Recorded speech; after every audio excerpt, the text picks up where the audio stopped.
안녕하세요. 네, 지난번에는 그 알츠하이머 병이란 이제 무엇이고, 또 그것의 그 어떤 이제 기저질환으로 인해서 이제 그런 질환들이 나타나게 되고, 이전에 나타나게 되고, 그리고 그게 어느 정도의 유병률을 지니고 있으며, 어떤 식으로 사람이 망가지는지에 대해서 말씀드렸고요. 그리고 이제 간이 정리 상태 검사를 통해서 측정을 할 수 있다라고 이제 이렇게 말씀드렸어요. 그러면 이번에는 지난번에는 경증에 대해서 말씀드렸다면은 이번에는 이제 중증도의 알츠하이머 병에 대해서 이제 말씀드리도록 할게요. 그래서 이 중증 한마디로 진행이 더 된 거죠. 그냥 바로 간이 정리 상태 검사 점수를 말해볼까요? 그래서 10점에서 19점 사이의 점수예요. 19점이요. 20점보다 좀 더 점수가 낮죠. 그래서 기억력 감퇴도 당연히 생기면서 판단력이 흐려져서 명쾌한 생각을 할 수 없는 그런 단계예요. 그리고 언어 장애까지 같이 동반이 돼서 타인과의 의사소통 능력도 저하되고, 그리고 이때부터는 지난번에 말씀드렸다시피 인지기능 장애 및 일상생활 능력 그 변화 말고도 이 행동심리 증상이 나타나게 됩니다. 행동심리 증상. 사실 이 행동심리 증상이 가장 그 치매, 부양 가족들을 이제 어렵게 하는 그 증상 중에 하나예요. 자, 특히 이런 증상은 야간에 심해지는데 이걸 갖다 우리가 선다우닝이라고 하게 되고, 환자가 낮에는 좀 괜찮았는데 밤만 되면은 막 소리치고 막 밖으로 나가려고 한다든지 막 그런 어떤 그 증상을 보이게 되고, 낮에는 좀 사람들이 있고 얘기할 때는 멀쩡해 좀 보이셨는데 밤만 되니까 해가 지니까 뭐 귀신이 보인다든지 누가 날 죽이러 온다든지 이런 환각과 망상을 나타내는 경우가 있어요.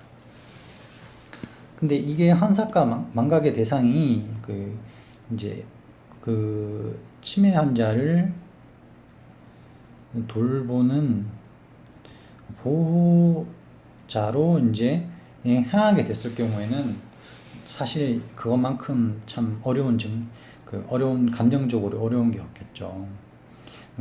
잠깐 더 얘기를 하자면, 그 서울 삼성병원에서 그 서울 삼성병원의 나덕열 교수님이라고 되게 이제 유명하신 치매로 되게 우리나라 사실 이런 말씀 드려도 되나? 거의 1인자 치매 1인자. 또 다른 교수님들이 또 뭐라 하시려나? 어쨌든 나덕열 교수님이 계신데, 그분이 이제 유튜브에 치매 환자의 어떤 이런 그 치매 환자의 행동심리 증상이 나타났을 때 이제 어떻게 이제 다뤄야 하는지에 대해서 잘 이제 소개를 해놓은 부분이 있어요. 물론 이제 저처럼 이렇게 치매에 관해서 설명도 잘 하셨고, 근데 거기 했는데 첫 번째로는 그런 어떤 환자가 어떤 그런 식으로 막 그 밤이 돼서 어두워져서 누가 나를 갖다가 막 죽이러 온다. 혹은 저기 누구 있다. 이런 식으로 이제 막 그 환자가 막 이상한 행동을 보이게 되면은 첫 번째로 가장 중요한 거는 감정적으로 동의를 해주는 거죠. 그래? 저기 누가 있어? 누가 당신을 뭐 죽이려고 해? 라고 이제 감정적으로 동의를 해주고, 두 번째는 사실 주의를 다른 데로 돌리라고 해요. 왜냐하면 왜냐하면 이런 식으로 이제 환각과 망상에 지속적으로 동의를 해주면 환자는 거기 더 심취를 하게 되거든요. 심취를 하게 되기 때문에 감정적으로 동의를 해주되, 환자가 평소에 좋아하던 뭐 간식이라든지 평소에 좋아하던 뭐 노래를 들려준다든지 이런 식으로 해서 그 환자의 관심을 다른 데로 돌리는 거죠. 그쪽 환각과 망상에 빠지지 않게 하는 거예요. 자, 환각이 뭐죠? 있지 않는 감각들을 내가 있다고 느끼는 거고, 망상은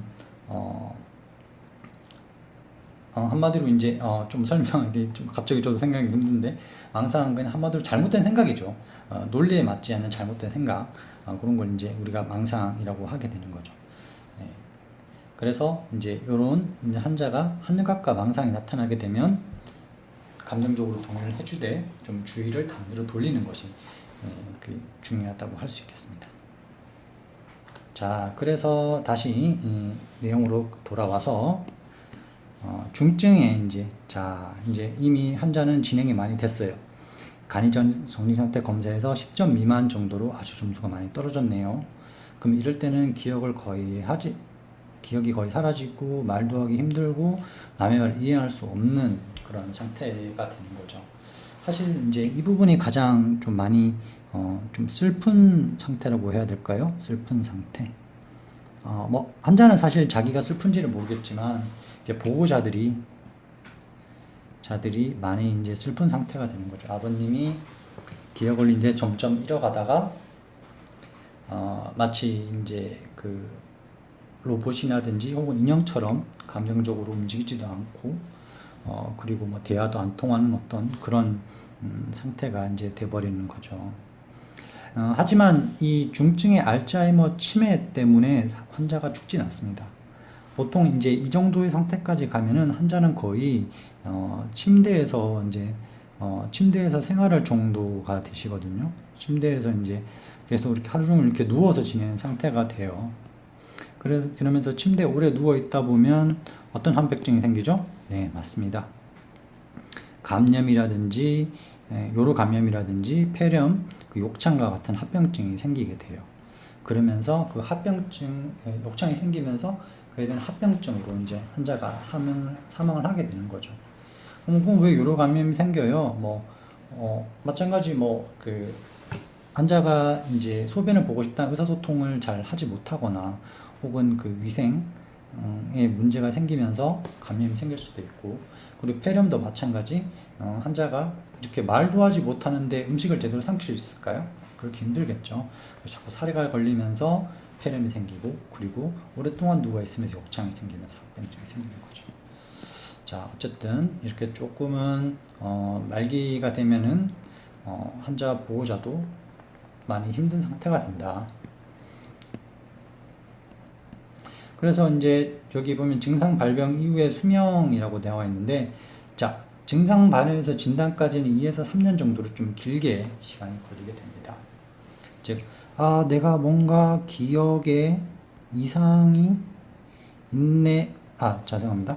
내가 기억에 이상이 있네가 아니라, 우리 안사람, 바깥 사람이 예전 같지 않네 라고 해서 어디 가서 검사를 받았더니 점수가 많이 떨어져 있어요.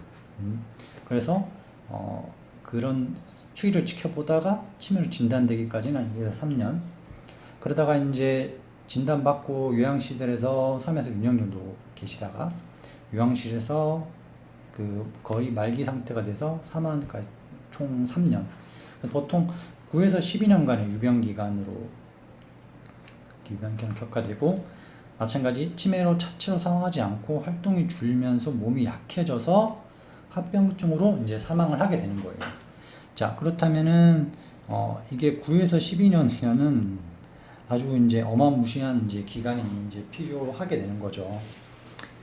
그러면서 여기 관해서 사회 경제적 부담이 아주 커지는 거예요.